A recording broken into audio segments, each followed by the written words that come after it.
I'll say this to people, I'm not going to tell you anything you don't already know about yourself. Mm.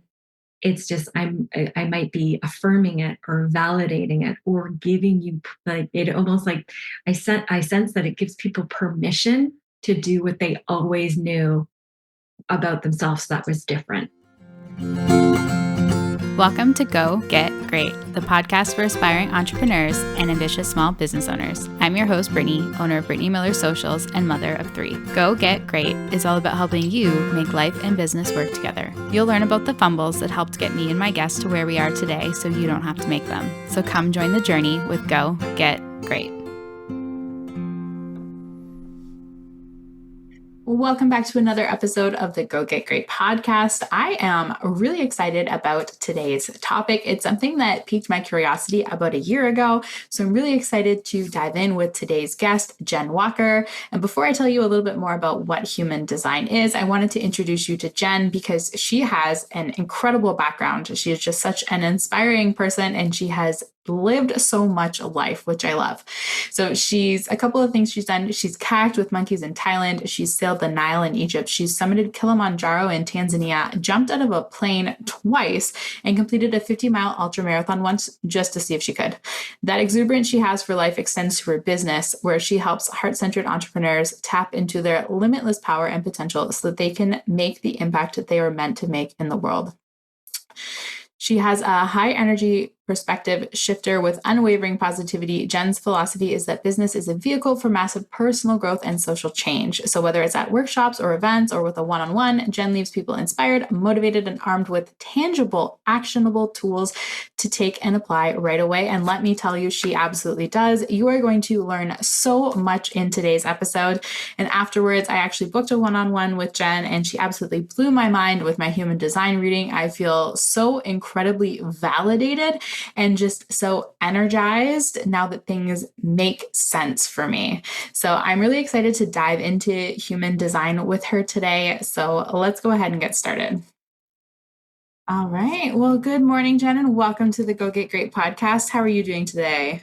I'm doing amazing. Thanks for having me on. I am so excited. So I am not really and definitely not an expert by any means, but I would say maybe like a little bit of advanced beginner on the topic of human design. I've been learning a lot from following you on Instagram and connecting with you at some of the events and retreats that I've been to.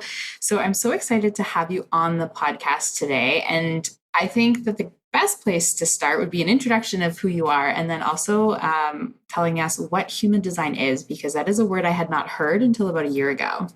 Okay, great. Before we get started, remind me of your human design again. I'm a Manny Jen. Yeah, that's right. You're a Manny Jen. What's your profile and authority? Do you remember? I don't know if I know the answer to that, actually. Okay. Sorry. I'm like, oh, I need to know this so I can speak directly to you. So who I am, hi, I'm Jen Walker. I say I'm a mindset coach for entrepreneurs. But I also say like I do the energetics of entrepreneurship.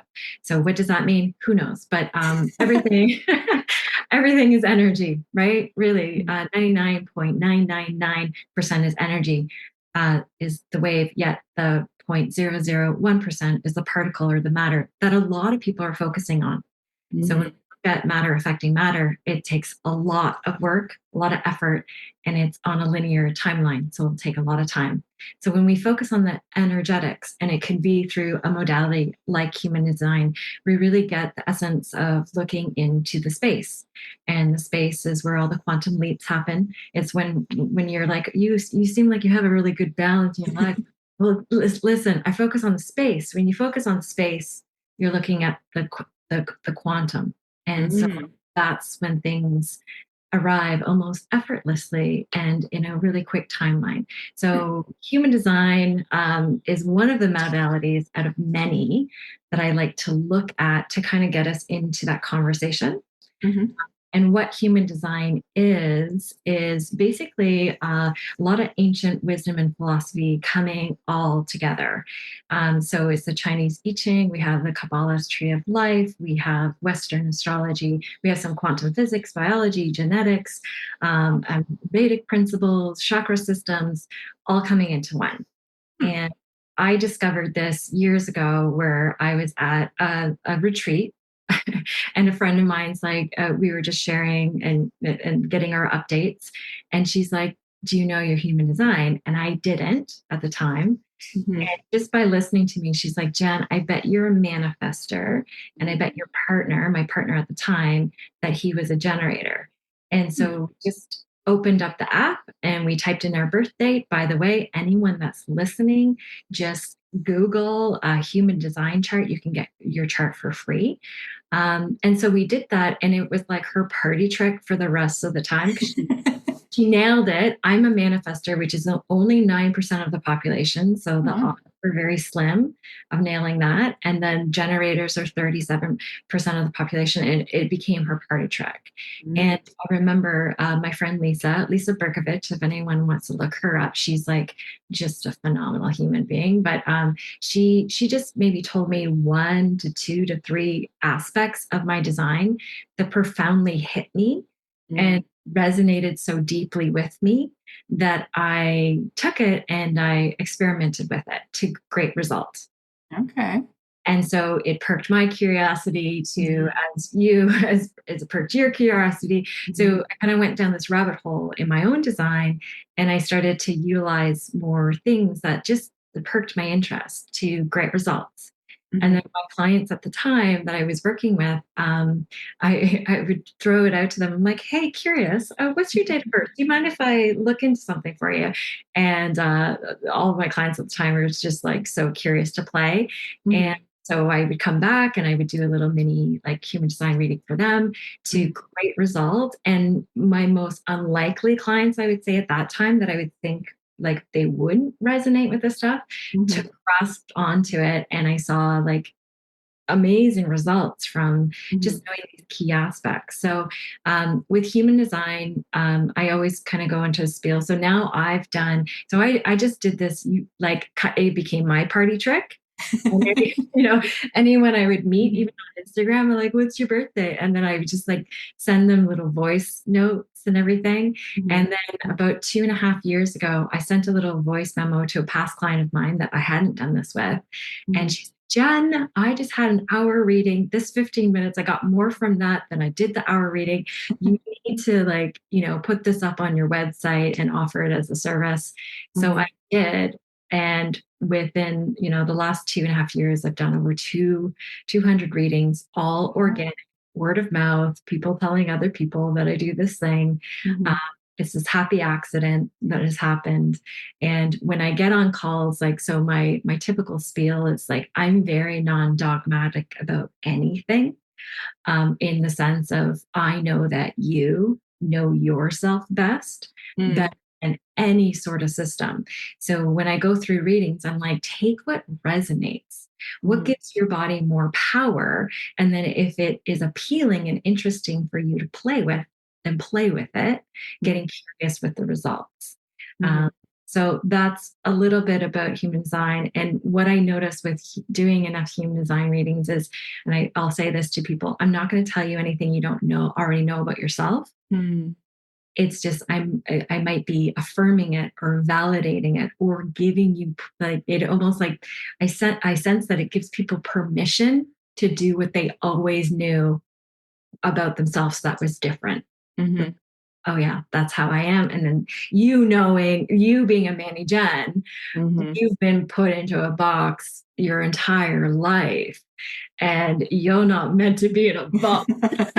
And you make the rest of our heads spin and you're meant to because a word that I use for Manny Jen is superhuman. Mm. We're meant to show the rest of us what's possible.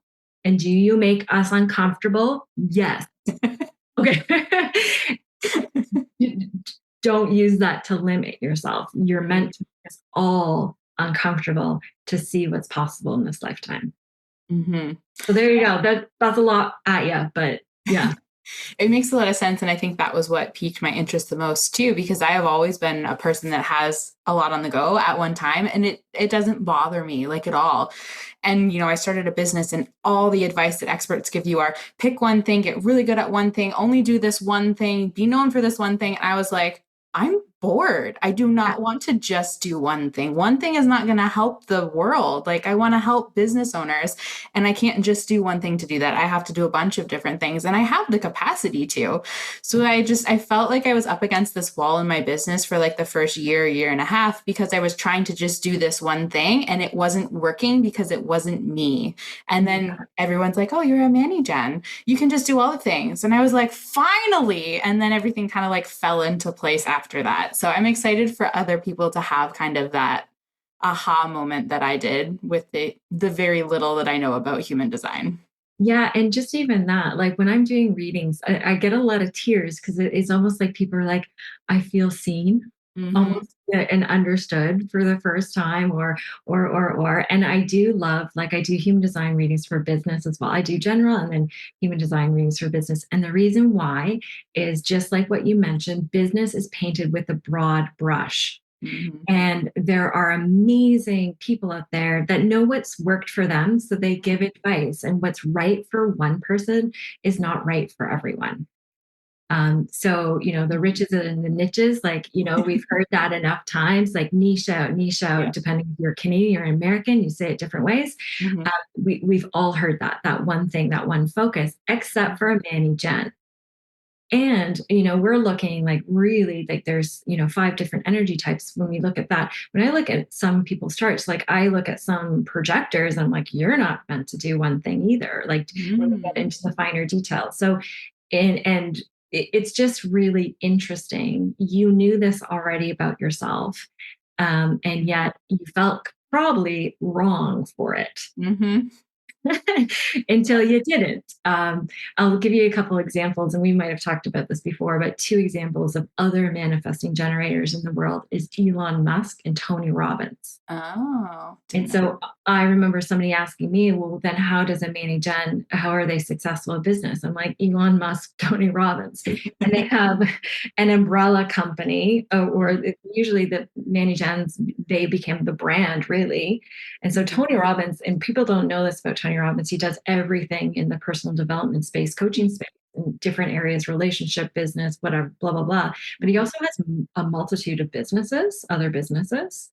So under this whole umbrella, and then we all know the diversification of Elon Musk. And if anyone's like, "What? You can't do that because you do this," right? We would have limited that person that's really showing us different areas of what's possible in this lifetime.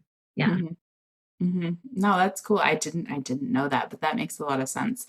We were talking about it myself with a client the other day from like a branding perspective. Actually, the Monarch Mastermind call yesterday, Nina Nice. was asking. She's like, "I have all these things that I do. How do we do it?" And we're like, "Nina, you are the umbrella, and everything that you do falls under it. And it's okay to have multiple things because it's all you." And that's kind of, I guess, how I sort of run my business as well. Like, I am the brand, and I do social media and email marketing and podcasting, and I have like other things as well that are coming out eventually. But it's so much easier when you kind of have that mentality and know that it's okay, rather than like trying to hide these other parts of your business because everyone's only supposed to know you for one thing. You got it. Yeah. You got it. Mm-hmm. Mm-hmm. So you mentioned it briefly, and I'll put a link in the show notes for anyone that wants to find their human design type to one of the online assessments. That's the word I'm looking for. And all you need is your birthday. Is there anything else that you need to know? Yeah. So birthday, birth time, and birth location, and then you're good to go. Hmm. Yeah. Do you know how all of that fits together to determine it? Like, why does your location matter to your human design type? It just depends on like where everything is. All the stars are like Oh. it. Yeah, so that's where your birth location and time make a difference. It's like, Mm-hmm. oh, okay, so Saturn was over here, and that's Mm-hmm. in this degree, and blah blah blah blah blah. So that's how it all Okay, works. Yeah, cool. So can you explain the different types? Because you mentioned that there's six, five five. types. Okay. Yeah. Can you explain kind of what they are so that when people do their assessment, they kind of have a little bit of an understanding about what each of those types mean? Sure. So 5 types. Let's start with manifestors. So I'm a manifester, Mhm. 9% of the population. And a manifester is basically like the just do it campaign. Mm. Nike, just do it. Okay, that's only for 9% of the population. Okay. Update their marketing. You got it. And actually, a lot of like, and this is old, kind of old guard stuff. Like, actually, manifestor energy type, I hear, is dying out, and the projector is coming in as more of the leadership. So, back in the day, the manifestor type used to do like really, really well. Think of, I'm going to give you some examples. I'm a manifestor. Maya Angelou is a manifestor, but so is Hitler. Okay, so Okay. I'm just gonna, it's very like, let's go. We're doing this. It's a fire starter energy. It's initiating and activating energy. So if we have an idea that pops in our head, we just can go and just do it. A lot of like motivational speaking is like, just do it. That's actually not great advice for most of the energy types. For manifester, yeah, just go do it. But we're meant to really start things and then pass them over. So Okay. it's really catalytic, fast, activating energy, and then pass it over. Okay.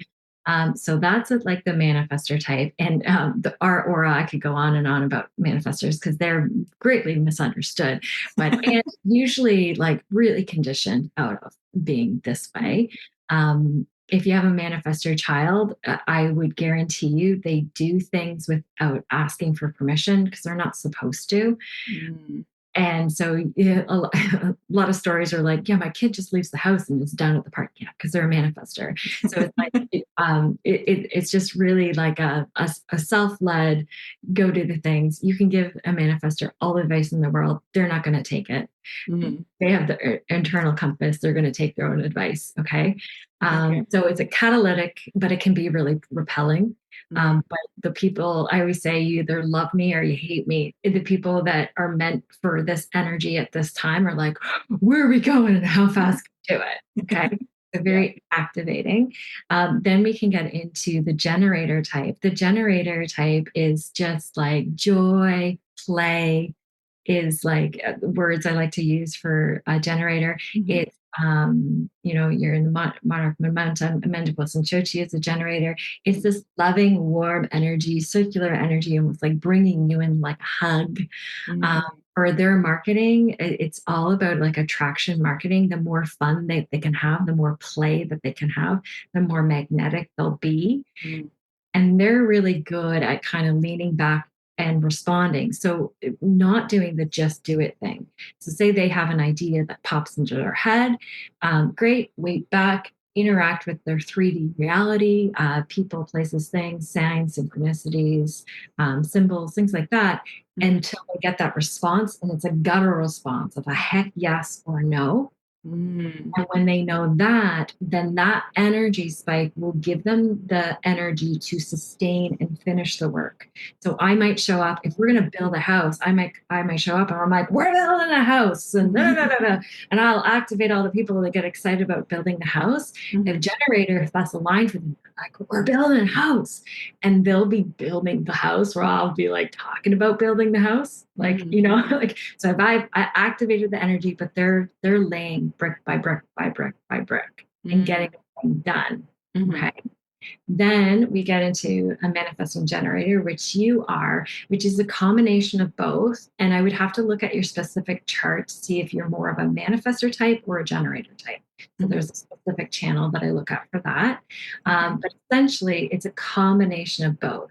And the word I use for that is like superhuman. Like I always just picture like a bull in a china shop.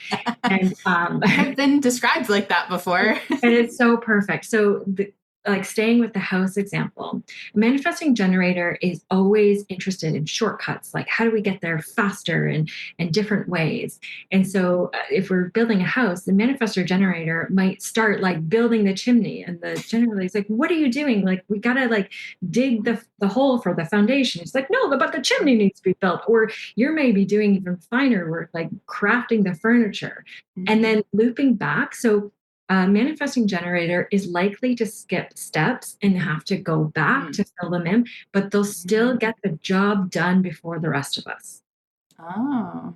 So it looks chaotic, and to the rest of us, we're like, let's start on the foundation. And you're like, no, no, no. Like, we're crafting the art, like, whatever. We're like getting the furniture. We're like, no, and you might start on like building this beautiful table, but only have like 80% of it done, put it to the side, and then work on the foundation and later come down to finish the 20%. Like, it's all over the map, but you still get everything done before the rest of us. Okay. So that's the manifesting generator, and good at like multiple things, like just can master multiple things. Then we get into projectors. So projectors are like my energy changes when I talk about projectors. Like it's like then we get into projectors, and projectors see like overarching view of everything.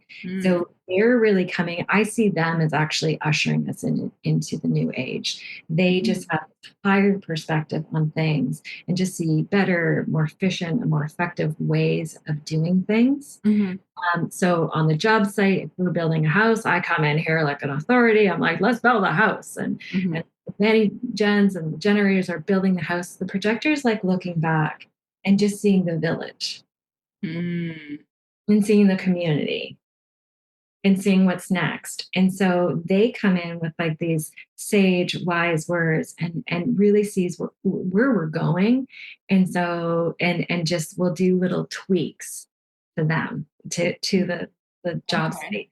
Okay. And then the last is it is 1%, and it's reflectors. And actually Jody in the momentum is a reflector. I've had the great privilege to work with do readings for 3 different reflectors, which is interesting. So it's only 1%. And the reflectors, what is said about them, which I love, is they're like this mystical mirror. So if we just put someone like Jody, who's a reflector in a community, we can look at Jody, see how she's doing to inform us how the rest of us are doing. So it's said, and I love this, that like in the future, companies will just hire a reflector and their job position will be reflector. And so if it's a great work environment, the reflector is doing great. If it's an awful work environment, you will see it in the reflector. So they're this beautiful mystical mirror. They're just something else. They're interesting people to have around in life, and really see a different perspective in life and do things very different. Okay. So they're kind of like an emotional sponge almost. So the cool thing about reflectors is no. So they have, if we look at a bodyograph, when people pull up their charts, you'll see these like white center and these colored in centers. The reflector has all of them, let's say, undefined or open centers. Okay, so all these centers are open, which in all the other energy types, yes, we absorb things like easy to be conditioned in those open centers. For reflector, they actually have this protective mirror, let's say. So they can sense everything. So it kind of skims off them. They get all the intel, but they're not absorbing like most of us are. Yeah. And an interesting thing about reflector, because they're a reflector, they're like when I talk to them, they're just never seen. They're always showing us. They're showing us. They're showing us. They're showing us. And for us to see them is us seeing how they show us. That's really they got some there's something special, really something special. So you said they're 1% of the population.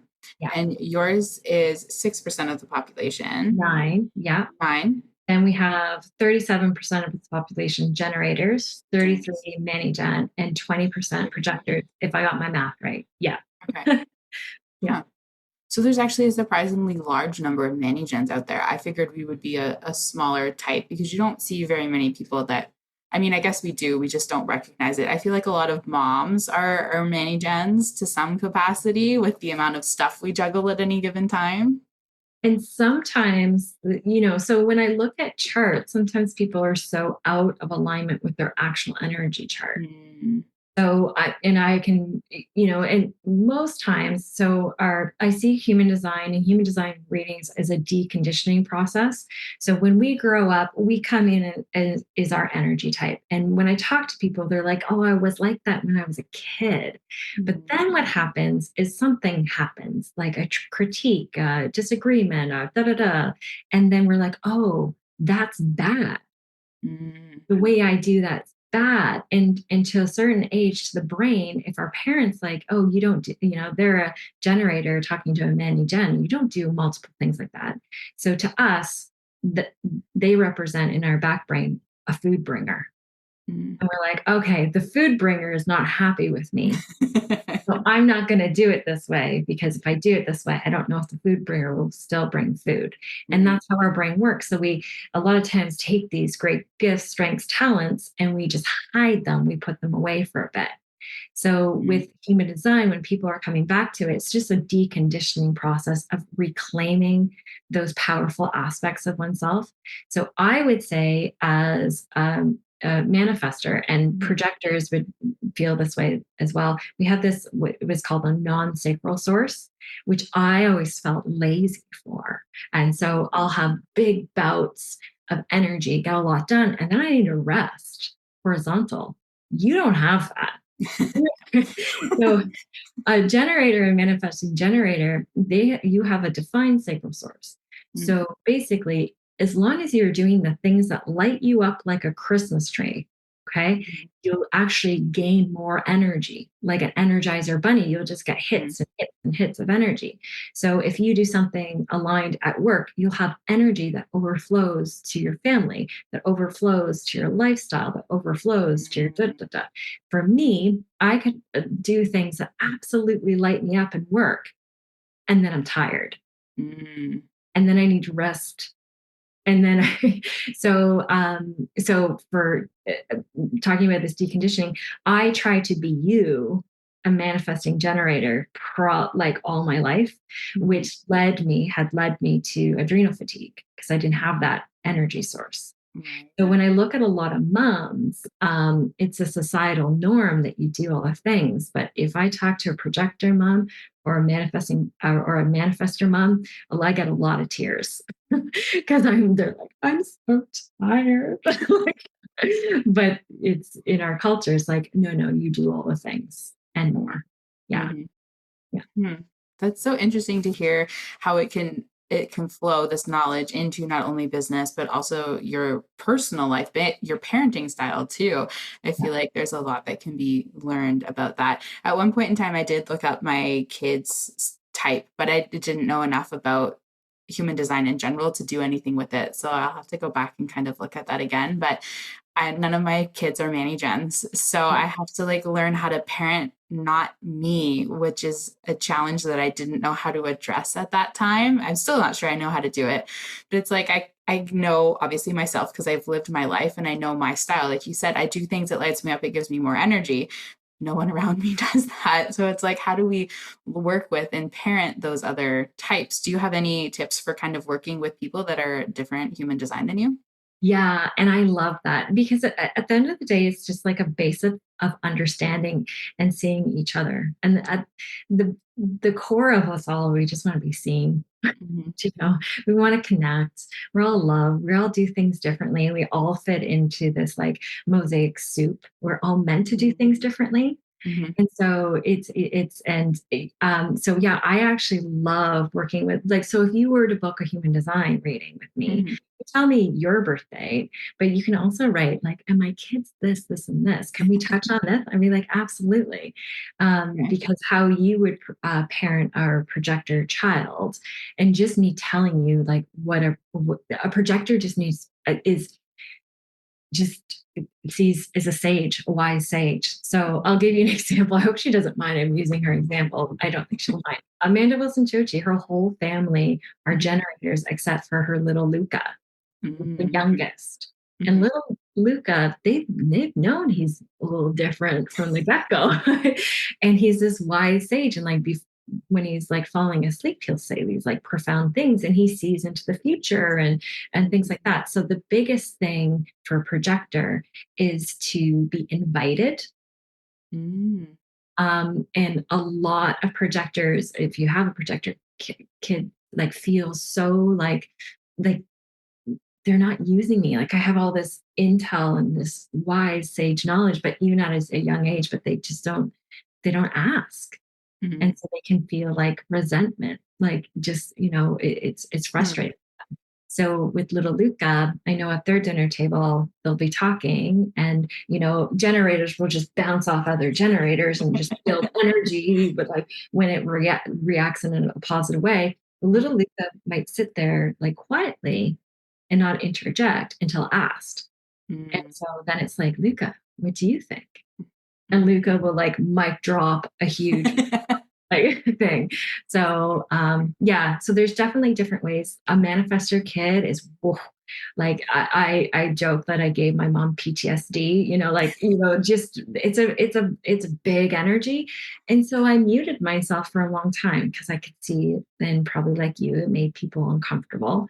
Um, Mhm. and yeah, like so a manifestor's kid is not supposed to ask for permission, which is tough for a parent. So your job is to keep them alive, essentially till a certain part of their life. So keep them safe, but just to have that communication with them, like, okay, you got to run this by me now, and but you want to allow them to do as much as they're able to do, like almost Mm. like cautious danger, Mm. like give them free range to activate and initiate and do because they're meant to start new things. They're supposed to bring new things in the world.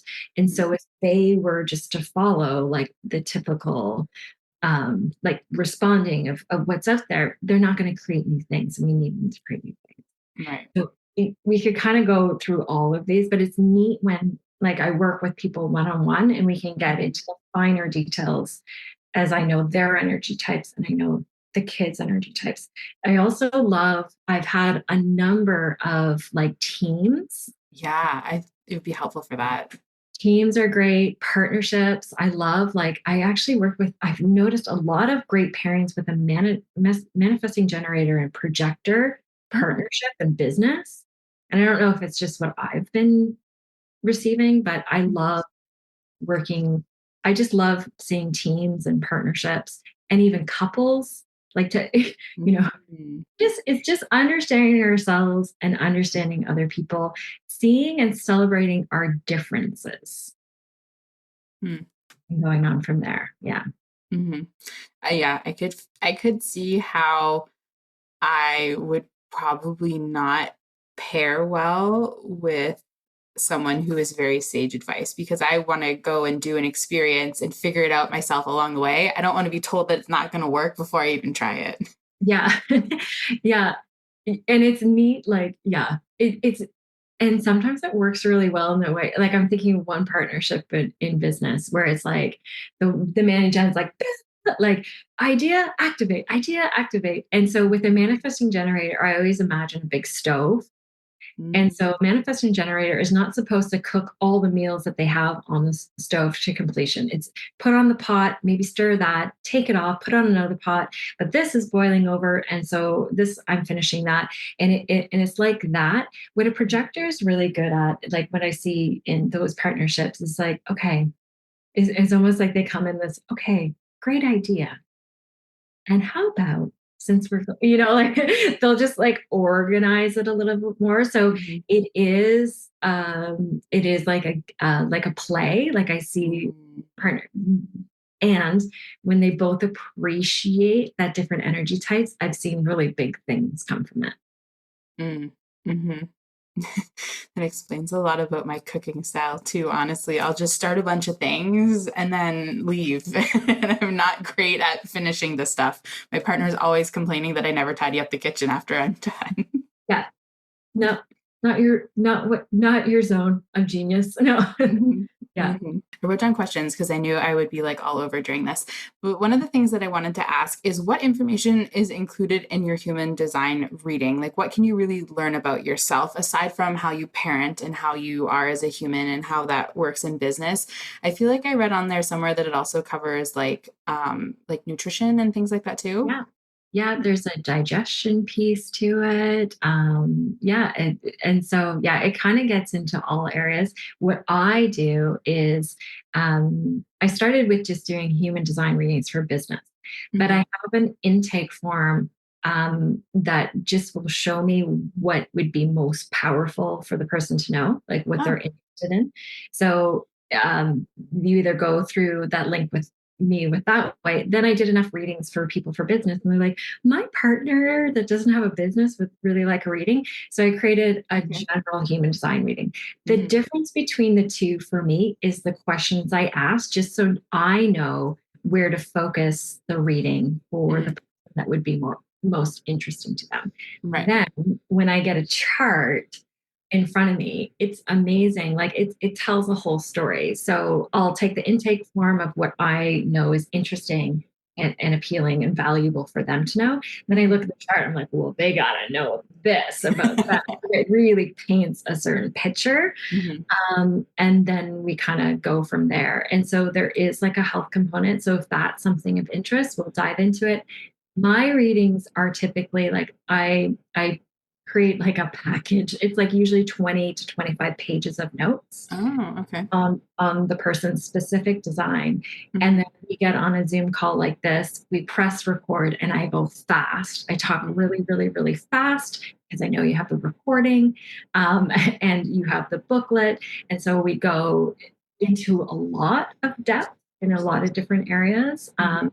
But it's like the 80-20 principle. It's still like just scratching the surface of human design, like maybe the 20%, but the Mhm. big boulders, like the big needle movers, that would give the most impact. And then after that, people come back if they're curious to, if they're working on something specific, let's say for their business, and they're like, I want to look at it through my human design lens. We'll do that. Or they're like, okay, I want to get into the next level, because it's a rabbit hole, human design.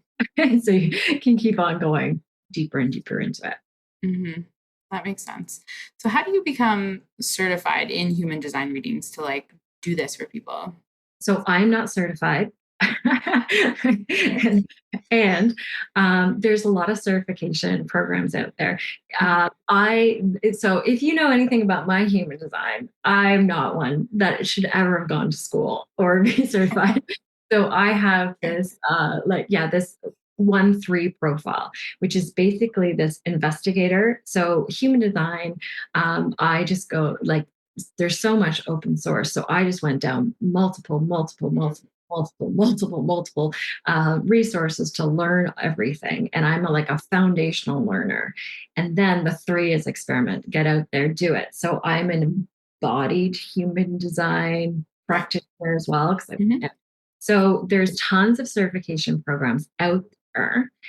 Um, Mhm. and it all depends on your mode of learning. So if Oh, anyone's that's fair. interested, yeah, in doing this, you can learn it however which way you'd like to. Yeah. I think you kind of answered one of the other questions I had. How does knowing your human design improve your life and business? So Mhm. that was a big one. You mentioned actually earlier in the introduction that there are different modalities of energy. Can you explain a little bit more about that? Because that piqued my interest too. Oh yeah. So it's just so human design, I like it because it gets us into an energetic conversation. Mm. And then so I come it's really the other work I do. So human design is really a small portion of the work that I do. Hmm. I do a lot of other energetic modalities just to really clear the mind space up or Mhm. the body space up, the emotions, the stuff that has been troubling in the past that is no longer valuable or useful. So I do something called rapid mind reset sessions that Mm. do that. So, and we're talking traumas. Like I love clearing a trauma that's been problematic for somebody for years upon years. Mm. Um, and when we look at that, so say you have, I call them preoccupations in the mind. They can be conscious preoccupations, like you know that this thing over here is bothering me, yet I'd be preferred to focus my energy towards this, Mhm. or a subconscious, unconscious preoccupation. So there might be like an exhaustion of the body or an anxiety in the body or something in the body you don't know what is like concerning you, but you know that there's something off. Well, we can clear that. Right. So everything's an energy game. Wherever we focus our energy, it grows. There's just so much possibility that we can tap into. We just get to choose consciously where we decide to align our energies, and anything not that, I can clear it through Oh. different processes of like hypnosis, NLP, rapid resolution therapy. And then the other stuff, like I actually come from a body background. So I came in through like kinesiology. I was a kinesiologist. I thought I was going to become an osteopath. And so on my way to osteopathy, I did a massage diploma. I did 1 year of osteopathy, cranial sacral, myofascial release, Reiki. Like I was doing all the things, and I thought it was so cool. But I knew for me, there wasn't it quite yet. Mhm. And with working with the body, it brought me to the mind, and the mind brought me back to the body. So the subconscious mind is actually in the body. Oh. Yeah. So, Huh. energetic work, we do a lot of things where we're looking somatically and energetically in the body, clearing things up. And as we clear things up, it adds energy back into our electromagnetic field. Anyway, we could go down many rabbit holes with this, but we are essentially all energy. Yet most people, not you and I, but other people focus on the really tiny percent that's particle or matter, which makes life really tough, Mhm. hard work. But I like making it easy. I mean, I love the sounds of that. There's enough stuff going on. We don't need things to be challenging. Yeah. Yeah. So, is there anything about human design that you think is important for people to know that I maybe haven't asked yet? I think we covered a lot. Just what I like about it, and here's the thing with any sort of system, I mentioned before, non dogmatic, which means non attached to any system. Like if somebody told me tomorrow, like, oh, some dude named Bob made this all up to see if he could fool us all with like, I'm like, cool, because there's something about human design where I see how it gets us into a conversation, which I see as useful and valuable.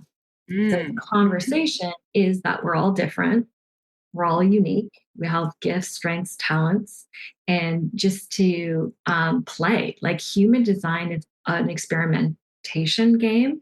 Mhm. It's like, oh, how are we different, and embrace those differences versus making them wrong or bad. Mhm. Not wrong or bad, they're different.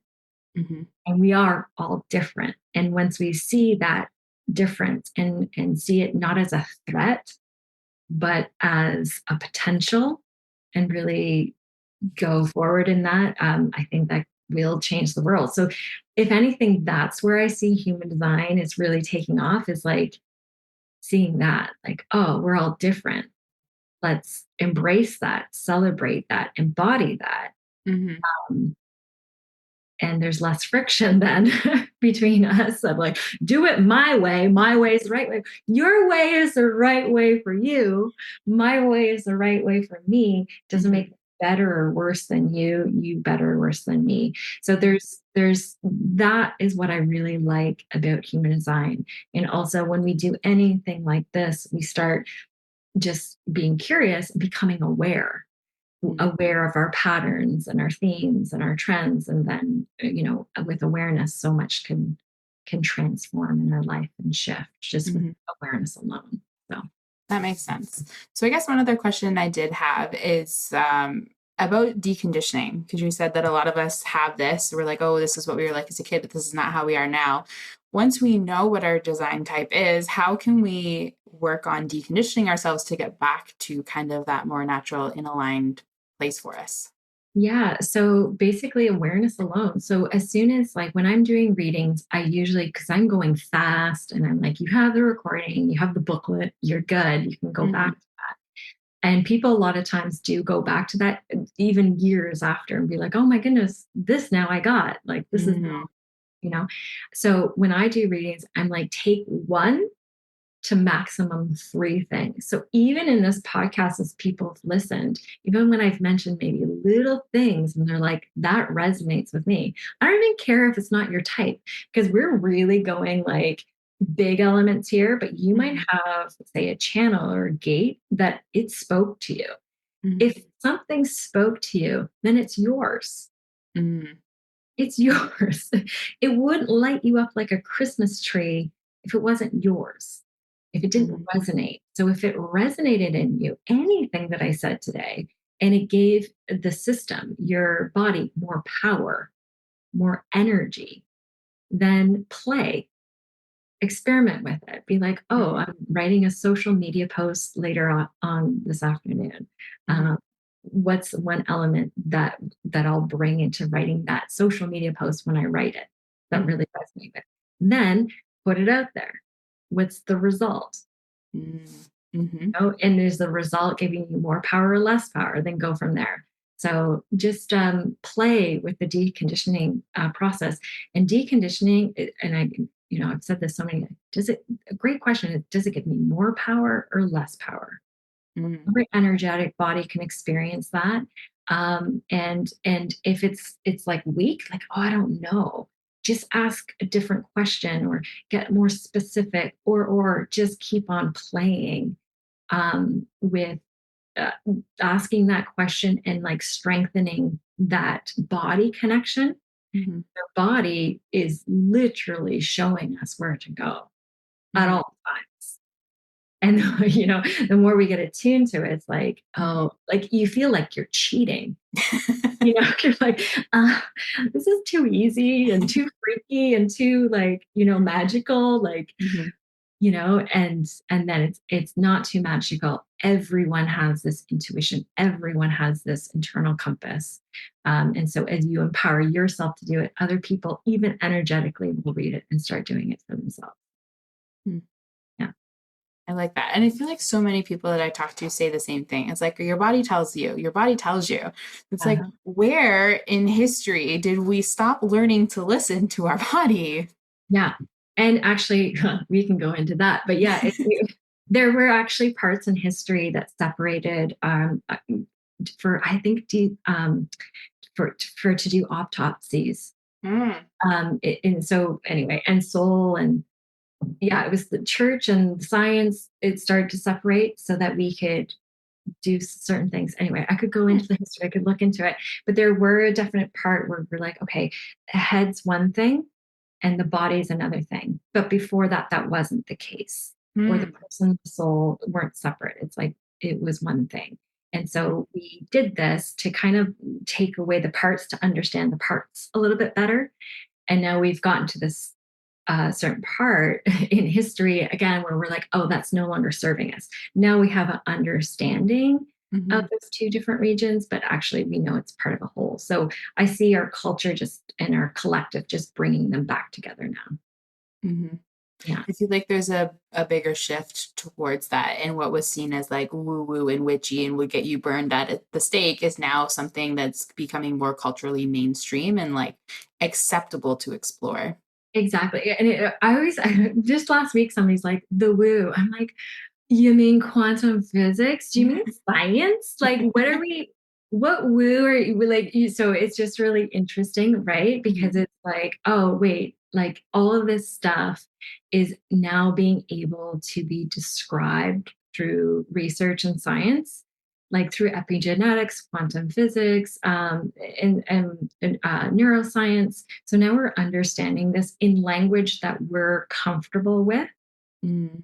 and so it's no longer woo. It's just like, well, like, what do you want? Like, do you want another research paper? Um, so the part of our brains that cozied up to this analytical linear thinking has kind of now caught up. Not quite, like, but enough for us to bridge us into that we're truly limitless, timeless, boundless beings. Mm. And when we really get that, Mhm. it shifts a little bit. I feel like it's a little bit of a leap for some people to get there, but yeah. Yeah, but even just people listening now that just got that or heard it for the first time, the truth. because it would resonate. Anything that's true is like, huh, oh yeah. And there's that. And there's also the conditioning of, and the limits in the mind, in the brain. Okay. And so there's both. And it's what are we choosing? Because that's a fun thing. Where are we choosing to put our energy and our focus? And that's what we'll expand into our limitless, timeless, boundless beings, that part of ourselves, or the limits that are usually not even ours, that were conditioned into us from a very young age, usually most the big ones, the big programs, 0 to 7, from what we witnessed, experienced, or believed in from a 0 to 7 interpretation at the time. Do we want to fight for our limits, which a lot of people sometimes love? Yeah. Or do we want just allow for the truth of you are a limitless, timeless, boundless being? Kind of more fun, I think. It does sound way more exciting to be like, I can do whatever I want. Yeah, yeah. And play in that area.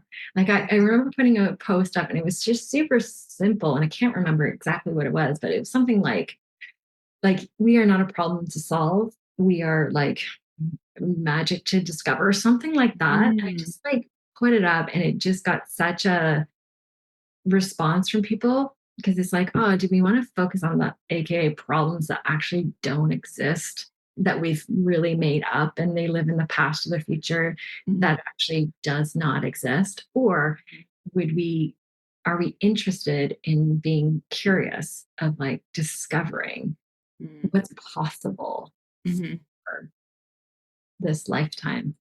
I don't know. Yeah. That sounds really exciting. Well, I hope for those of you that are listening, you're just as fascinated by this topic as I am right now. So, where can they connect with you, Jen, and learn more? Because there is way more to learn here. Yeah. So my website is www.diveheartfirst.com. And then they can see all my like service offerings there with rapid mind reset, human design readings. And I do something called Expanded Entrepreneur Incubator, which is for entrepreneurs. And we do all of this, like all the energetics work, all the mindset work, all the clearing. Well, we get really focused and clear on the conscious goals. We clear up the subconscious that would be not that. And so it's just more energy power gets like fueled towards that. It's kind of fun. So that's all on my website. And then I am also on Instagram, but I mainly share pictures of my dog. And but sometimes I put up some fun like Jedi mindset tricks on that. So Instagram, I'm Dive Heart First. But I would say it is fun just to follow along with pictures of my dog because it brings joy into the heart and that gives us energy and fuel. So there you go. Yeah. She's fun to follow. I highly recommend. All right. Well, thank you guys so much for listening. And thank you, Jen, for being here. I have much more homework to do after this. I got to go and look up my kids' charts again and find that. But thank you guys for listening, and we will see you next week on the Go Get Great podcast. Thank you so much for tuning in to Go Get Great. I hope you found some useful tips and tricks that can help you make life and business work together. If what I said resonates with you, please share it on social media, and don't forget to tag at Brittany Miller's socials so that I can celebrate you for taking those first steps towards achieving greatness. Remember, success doesn't happen overnight. It takes dedication, hard work, and a lot of spirit. So don't be afraid to dream big and go after what you want.